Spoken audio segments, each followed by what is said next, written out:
Patterson, 330 plus. 23 points in the fourth quarter for the Ole Miss Rebels. According to the Clarion Nashville, a star is born. I did see many tweets saying that you were going to remember where you were the day that Shea came. The day that, we were to Maristar. It's hard for me to ever forget We were the End Zone, the brand new sports bar, Maristar Casino, the End Zone. That thing's awesome place to watch. You know where they nailed it? Here's where they crushed it. And this is what drives me crazy about sports bars. And their VP and general manager actually talked about this in a meeting that we had. They brought in all these chairs to make sure that they would get the coolest, most comfortable chair. So between their recliners and their chairs at the End Zone Sports Bar at Ameristar Casino, it is so. Even Wendy, who doesn't go to sports bars, but she came Saturday night because she wanted to hang out, support me, see the crew. She was like, "These chairs are great. They're perfect." Usually, everything you have in restaurants are backbreakers. Man, the most comfortable. That they actually looked at that and said, this is the deal maker or breaker. And this sets you apart. It's all about the comfort of the chairs. But so I'll know for the rest of my life where I was when Shea did his thing. Ameristar Casino. That's easy for the us. End Zone. We're having a good time. We were having a really good time. So there's always that. Let's go to the phones. And we'll go we don't have a phone call, do we? Oh, it looks like it's ringing. All right, John, good morning. You're on the Out of Bounds show. Bo, good morning. How are you doing today? I'm doing well, John. What's happening?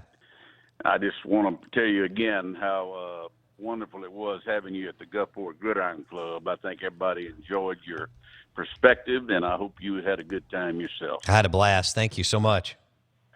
I wanted to bring up one thing, and we get a little bit ahead of ourselves sometimes. Texas A&M might be the worst defense that I've seen in the last 2 or 3 weeks.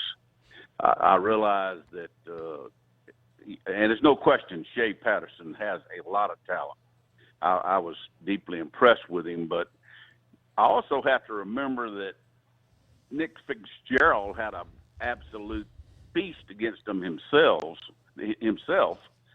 and how bad is A&M's defense? I mean, I don't think we're going to really find out the real Shea until he has to play somebody with a good defense, which Vanderbilt is a fairly decent good defensive team, but Mississippi State is not. So, he's not going to play a good defense this year, John. Between A&M, Vandy, Mississippi State, and drawing an average bowl team, he's going to go 4 games and put up crazy numbers. No, I don't disagree with you 100%. I don't disagree with you. So I think, people get caught up in all the, stuff. But really, when you look at these teams, it's Alabama and the rest. I mean, Tennessee's probably going to end up being maybe the second or third best team in the league. I mean, really, because they played Missouri and Vandy for their last 2 games. Right. They're not really any good. No. And then Alabama will crush whoever they play in the championship game. So, I mean, it's really an interesting perspective with all of this. I personally want to see somebody play somebody good. I don't think the Egg Bowl will even be competitive. I would be totally shocked.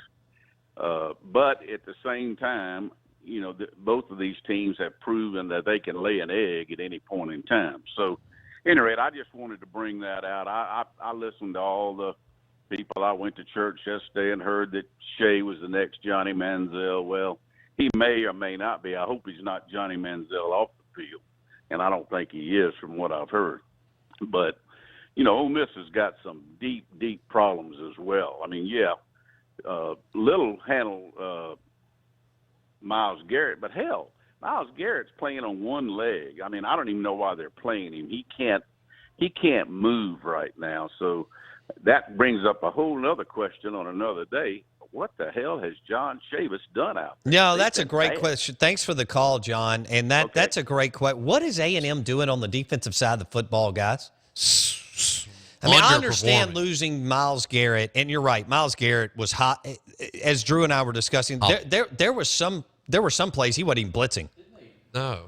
Didn't A&M lose one of their corners like early-ish in the game, first, second quarter? Because it happened down on my side. I think it was 20. I couldn't remember. It was Evans or Watts or somebody. Yeah. They got hurt, like deep down in the corner.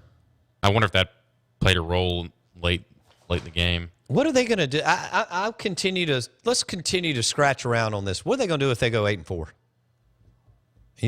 Are you just going to sit out? keep him. Let me They're gonna ask you, keep him. Are you just going to sit out there and go 8-4 for several years? You start a true freshman next year.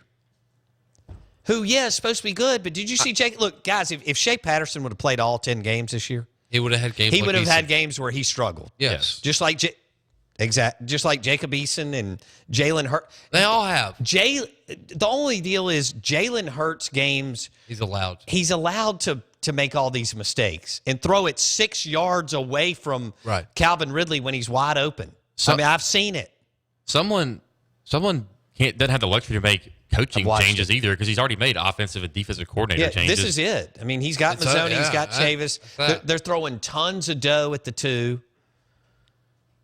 What He's the new are you Rick. just gonna? My question is, are you just an 8-4 program? Ooh, Let's pick up on that tomorrow. tough pill to swallow. I still believe they're the sleeping giant of college football. We'll be live from Logan Farms, Honey Glazed Hams, and Market Cafe tomorrow. Hey, guys, give the gift of good taste. And that includes all the Logan Farms products, which are popular gifts for companies as well as individuals who want to give something special to their employees, clients, and friends. And for these occasions, Logan Farms Honey Glazed Hams Market Cafe has volume price discounts available on purchases of 15 or more. So go to jackson.loganfarms.com. It's jackson.loganfarms.com or call 601-366-4267. And we'll be live from Logan Farms, Honey Glazed Hams, Market Cafe tomorrow. Northside Drive, Maywood Mart. They're also open for lunch. If you missed anything, podcast is on iTunes.